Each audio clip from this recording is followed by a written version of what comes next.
let me welcome everyone who is watching Sotnik-TV. Today is May 27th, 2020. It's 8 p.m. sharp in Moscow, and our Wednesday news show is starring. Alexei Zhuravlev, a state parliament member and the head of Rodina, a political party, suggested adding another article to the criminal code of Russia. This article would declare it a crime to falsify World War II history as well as its cause and results. According to the bill, a person blaming the USSR for starting the war or denying the country's key contribution to the victory over Axis power, as well as publicly spreading reports that would equate the Soviet ideology to the one of Nazis, will suffer massive penalties and may even be required by law to perform community service or serve 2 years in prison. In the event that the crime was committed by an official or by mass media,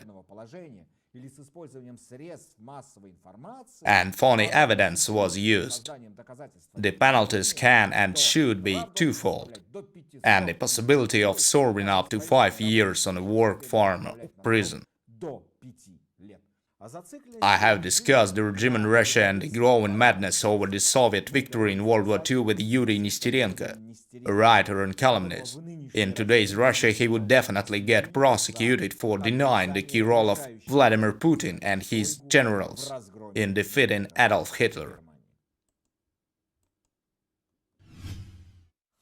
According to the latest reports, the annual victory parade on Red Square in Russia is going to take place, no matter what, on June 24th, which is the 75th anniversary of the original victory parade, attended by Joseph Stalin. So, here's my question: why would Vladimir Putin insist on this parade so much? Is he trying to be Stalin's successor?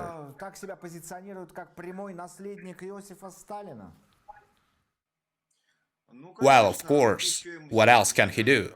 As I always say, Russia has turned into something like Mordor from Tolkien's fantasy books.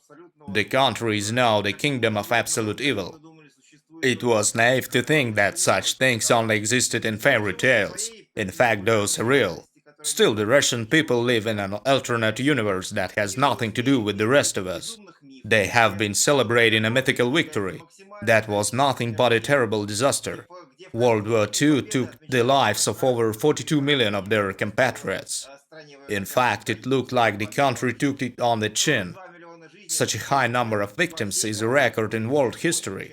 Not even highly populated China has ever lost that many people in a war, even though China has been through many conflicts. Such a number of casualties has never been seen before, and calling that a victory is ridiculous. However, Russians have nothing else to be proud of, other than the number of lives their country took and sacrificed. Just like any totalitarian regime, the Russian state greatly relies on symbols. I first saw Putin's true colors after he brought back the anthem that had initially been adopted by Stalin. That was when I said that the nation was done for.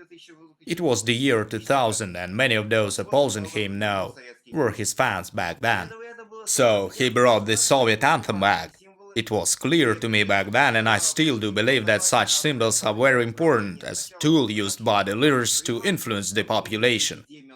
Vladimir Putin initially announced the election day for the anniversary of the annexation of Crimea.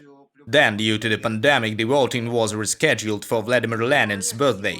Lenin was Putin's namesake and was as short, as bold, and as bloodthirsty as Putin is. That demonstrates how important symbols and their influence are for Vladimir Putin. He has done nothing real or useful or right to feel proud of himself. He can only hang on to those symbols and to some fake ideology. The worse things get for Russia, the more intense hysteria we see inside the country. The victory is now turning into a cult, and the preachers are encouraging citizens to sacrifice themselves when the time comes. It's not a politics, but rather some blind fanaticism, similar to one from a barbaric age. It's some pure madness. According to the report by Bloomberg, Russia may now be facing a severe financial crisis, similar to the one following the USSR collapse in the early 90s. Do you believe the article is telling the truth? I believe that Russia is moving toward its final collapse, not just a minor economic crisis. The collapse of the current Russian government needs to and will happen one day. In fact, the Russian Empire began falling apart back in 1917. The second stage of that process took place in the early 90s. And what is coming soon will be the final stage. That monstrous entity, which is nothing but a cancer on global society, needs to vanish into thin air. Okay, but how do you think this will happen?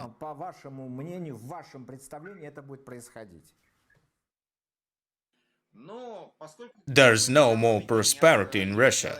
All that remains now are the mafia savings and the gas pipe, which is a complicated problem nowadays. The entire world has now been through a long-term crisis in the economy, so there is no country to help Russia out during the collapse. If Russia were a high-developed state, it could still break through this on its own. Even the Soviet Union might have had a chance of getting over such a situation by means of concentration camps and people living in poverty. The country had its own industry and was able to do without the West. Still, it was no bed of roses. The modern Russia doesn't have those resources. The country doesn't make goods, but rather problems for the rest of the world and can't provide a substitute for anything. That's why the economy there will collapse no matter what oil prices are. The prices are slightly growing now, but I guess soon they will drop. Coming up next, see a part of my conversation with Alina Vytukhnovskaya, a politician and writer who lives in Moscow. Alina, as you're staying in Moscow, we consider you our inside person in the capital of Russia.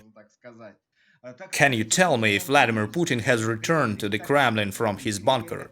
And does this really matter under the current conditions? What are people saying and what is the common mood? People's mood hasn't much changed since the moment of our last talk. As for Mr. Putin, he doesn't really matter now. He is no longer the main political figure in Russia, but rather a symbolic one. These days we've seen a lot of rituals, as well as symbols and symbolic figures. We've been discussing occultism for several months now, and it has even become a popular topic for political shows on Russian TV. Still, I guess that the purpose of those occult rituals is nothing but snatching money from the hands of its followers. During the Soviet age, they called that money the party's gold. On the other hand, occultism has always been a pastime for rich aristocracy. It has a right to exist. Yet in Russia they use it as a sideshow to steal from the state budget. The country I live in carries out something called unstructured rule. Citizens inside it start acting in coordinated movements, performing those rituals just as they were obeying an order, while the authorities benefit from people performing the rituals. Vladimir Putin signed an order to hold a parade dedicated to the World War II victory on June 24th, and then he passed the buck to his defense minister. This is ridiculous. You've noticed some mystical side of the entire story of the parade. Could you give more details of that? Well, first of all, the chosen date looks quite strange to me. They hold in the parade 2 days past the anniversary of Germany attacking the USSR. This attack was called treacherous, yet I'm sure that the Soviets were aware of it coming. The parade date is 4 days past the beginning of the summer solstice, which can also be seen as a kind of a ritual. Or may that be the 75th anniversary date of the initial victory parade organized by Joseph Stalin? That may be the reason, of course. Still, Joseph Stalin himself makes a ritual figure, so it all adds up. Russia has now entered into a chaotic period in its history. And the most important thing during the time of trouble is saving yourselves, your hearts and souls, as well as your reputation. Take care.